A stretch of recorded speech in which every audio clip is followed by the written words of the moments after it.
Hi, you're watching Nerdy News on VideoGamesBlogger.com. I'm your host Laura, and today I'll be filling you in on the latest in gaming news. Jason Fader, the lead producer at Obsidian for 3 years and technical producer for Fallout New Vegas, was one of many laid off last March. He wasn't planning on starting a new studio, but saw creating Iocane Studios as an opportunity to help himself and several of his ex-coworkers. He also personally saw that female developers face difficulties getting hired. Iocane's new game stands out by employing a mainly female staff. Steam Bandit's Outpost will be a free-to-play steampunk fantasy game with airships, floating islands, and otter pirates. The game will be available on PC, Android, Mac, and iOS. Inspired by games like League of Legends and Team Fortress 2, the game will have a lot of customization options, including theming your own town, outfits and accessories for your character, and more, going with a unique pay-to-style model. Iocane Studios launched a Kickstarter for their project, which you can find a link to in the article above. Ukrainian marketer Sergey Galyonkin says that Bethesda has in fact acquired exclusive rights to the Stalker series. He's the man who first reported Stalker 2 was cancelled with the closure of Ukrainian studio GSC Game World. Bethesda's official word, "We don't comment on rumor or speculation."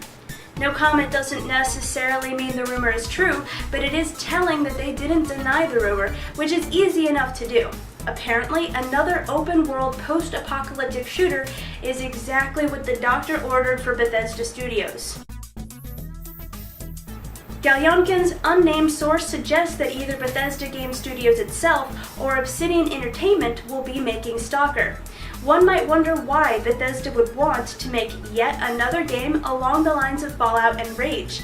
At this point, we can speculate that perhaps they just don't want the competition. Or maybe, just maybe, they are considering a Fallout crossover with Stalker. This weekend, Nintendo unleashed new Super Mario Bros. 2 on its online store, the 3DS eShop, and Japanese retailers. The sequel to the popular DS platformer New Super Mario Bros. Marks the first time that Nintendo has released a major title as a physical copy and as a digital download simultaneously.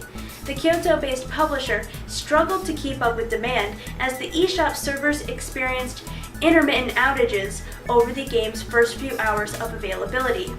Nintendo quickly scrambled to update its website with information about the eShop's stability issues. The company has since ironed out the difficulties, and the people of Japan are now once again free to get their hands on Mario's latest game. Marcus Pearson, Minecraft's creator, has some doubts regarding Microsoft's Windows 8. He's worried it will be closed platform and not good at all for the indie game scene. An open platform allows developers to add features or functionality that the platform creator just hadn't thought of, without requiring modification of the source code.